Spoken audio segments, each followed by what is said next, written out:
Dalam rangka pembangunan sumber daya manusia, terutama di dunia pendidikan, merupakan sarana prasarana yang sangat baik dalam pembinaan sumber daya manusia. Oleh karena itu, pendidikan perlu mendapatkan perhatian yang lebih serius, baik oleh pemerintah, keluarga, maupun pengelola pendidikan khususnya. Dengan perkembangan teknologi yang semakin pesat, sarana dan prasarana pendidikan harus mengikutinya. Salah satunya dengan media komputerisasi, yaitu penggunaan internet. Dengan internet, baik siswa maupun guru dapat mengakses informasi kapan saja dan di mana saja. Pada era modern seperti sekarang ini, hampir seluruh aktivitas kehidupan manusia sudah tidak bisa terlepas dari penggunaan teknologi informasi. Penggunaan teknologi informasi tidak lagi hanya sebagai alat bantu saja, tetapi merupakan komponen wajib yang harus dimiliki. Adanya perkembangan teknologi informasi yang sangat memudahkan aktivitas kehidupan manusia sudah menyebabkan ketergantungan yang sangat tinggi akan keberadaan teknologi informasi.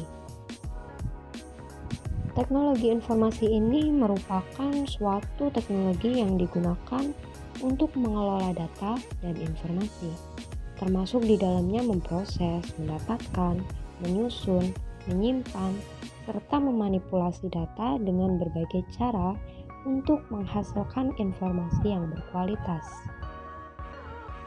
Penerapan teknologi informasi dan komunikasi dalam pelaksanaan seluruh kegiatan, khususnya di bidang pendidikan, merupakan salah satu pilar utama pembangunan peradaban manusia saat ini, serta merupakan sarana penting dalam proses transformasi menjadi bangsa yang maju. Teknologi informasi dan komunikasi juga memiliki peranan yang besar dalam mensejahterakan kehidupan bangsa.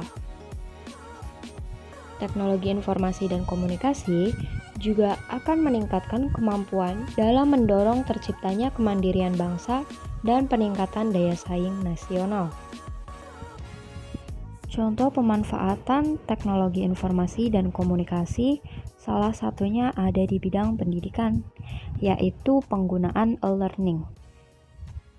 E-learning sendiri adalah pembelajaran jarak jauh atau distance learning yang memanfaatkan teknologi atau jaringan komputer, sehingga dapat memungkinkan proses pembelajaran melalui komputer secara virtual atau daring tanpa harus repot datang ke sekolah atau kampus. Keuntungan e-learning. Pertama, merupakan media komunikasi yang efektif, cepat, kredibel untuk menyampaikan materi e-learning dari seorang pakarnya. Yang kedua, mencakup area yang luas. Ketiga, kelas besar atau kecil. Kelas tidak membutuhkan bentuk fisik lagi, semuanya dapat dibangun dalam aplikasi internet. Yang keempat, kapan saja, di mana saja. Dapat diakses dari lokasi mana saja dan bersifat global. E-learning menghilangkan batasan waktu dan tempat dengan karakteristik kelas tradisional dengan menggunakan metode komunikasi seperti email, diskusi online, mahasiswa dapat mengakses 24 jam setiap harinya. Yang kelima, membangun komunitas. Pembelajaran adalah proses sosial siswa, dapat belajar saling tukar informasi satu dengan yang lain seperti dengan instruktur, dapat diciptakan interaksi yang bersifat real-time maupun non-real-time. Yang keenam, peningkatan pembelajaran siswa. Melalui internet organisasi akan dapat lebih fokus pada penyelenggaraan program pendidikan ataupun pelatihan. Kelemahan e-learning. 1. Kecenderungan mengabaikan aspek akademik atau aspek sosial. 2. Proses belajar dan mengajar cenderung ke arah pelatihan daripada pendidikan. Yang ketiga, perubahannya peran guru dan yang semula menguasai teknik pembelajaran konvensional, kini juga dituntut mengetahui teknik pembelajaran yang menggunakan ICT. Keempat, siswa yang tidak mempunyai motivasi belajar yang tinggi cenderung gagal. Yang kelima, tidak semua tempat tersedia fasilitas internet. Mungkin hal ini berkaitan dengan masalah tersedianya listrik, telepon, ataupun komputer. Yang keenam, kurangnya penguasaan komputer. Yang ketujuh, kurangnya interaksi antar guru dan siswa, bahkan antar siswa-siswi itu sendiri. Kurangnya interaksi ini bisa memperlambat terbentuknya values dalam proses belajar mengajar. Aplikasi yang membantu dalam masa pandemik. Tentu kita tahu banyak aplikasi yang telah membantu kita dalam keadaan pandemik ini. Stay home.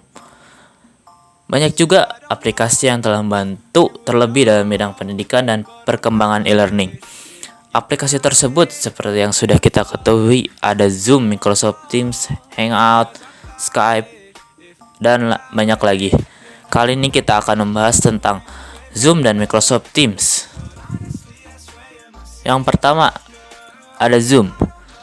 Setelah adanya masa pandemik ini dan dilakukannya distance sosial atau stay home PSBB, aplikasi yang belakangan ini ramai digunakan untuk melakukan video conference atau rapat untuk perusahaan dan kegiatan belajar mengajar yaitu Zoom. Berasal dari Cina, nama pemilik perusahaan Zoom ini adalah Eric Yuan. Didirikan pada tahun 2011 dan di Indonesia baru booming pada tahun 2019 saat adanya COVID-19. Program Zoom ini sebenarnya diperuntukkan untuk video rapat pebisnis, tapi saat sekolah pun dilakukan daring, mulai digunakanlah Zoom dalam kegiatan belajar mengajar. Aman tidak?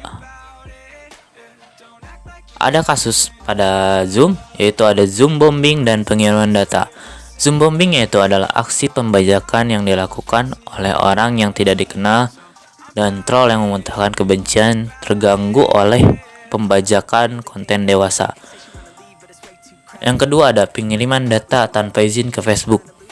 Bagi pengguna iOS atau Apple harus berhati-hati, sekalipun tidak punya email, wajah kita bisa dipelajari oleh machine learning, bisa digunakan untuk hal-hal negatif.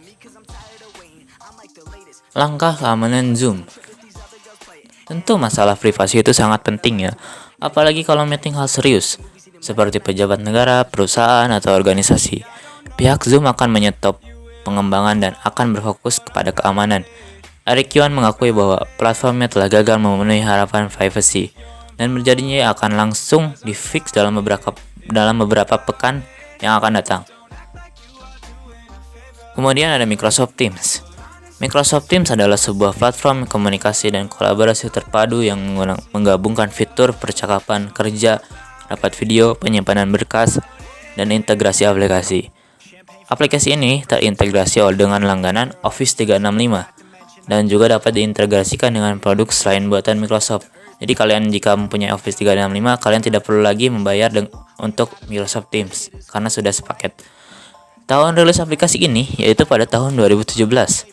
Microsoft Teams mengumumkan Teams pada sebuah acara di New York dan resmi meluncurkan pada tanggal 14 Maret 2017. Aplikasi ini dibuat pada sebuah ajang hackathon internal dan dipimpin oleh Brian McDonald, Wakil Presiden Corporate Microsoft. Aman tidak? Karena dipegang oleh perusahaan besar seperti Microsoft, sejauh ini belum ada kasus yang merugikan pengguna Microsoft Teams. Maka dari itu pengguna juga bisa melakukan meeting, chat, dan lain-lain dengan lebih santai. Satu hal umum yang ada di antara aplikasi ini ialah semuanya menawarkan pertemuan online, obrolan, panggilan, berbagi layar, dan berbagi file. Namun Microsoft menawarkan integrasi tanpa batas antara Teams dan Office 365, dan ini merupakan keunggulannya. Dengan fitur ini, Microsoft Teams adalah one-stop shop sejati bagi banyak organisasi. Selain itu, pengguna platform ini memiliki akses ke kolaborasi mudah, cadangan, dan pencarian file. Itulah tadi sejumlah informasi mengenai perkembangan teknologi informasi dan e-learning melalui aplikasi meeting online. Bagaimana menurut kalian? Sekian dari kami, kelompok 4 Teknologi Informasi ITPLN. Wassalamualaikum warahmatullahi wabarakatuh.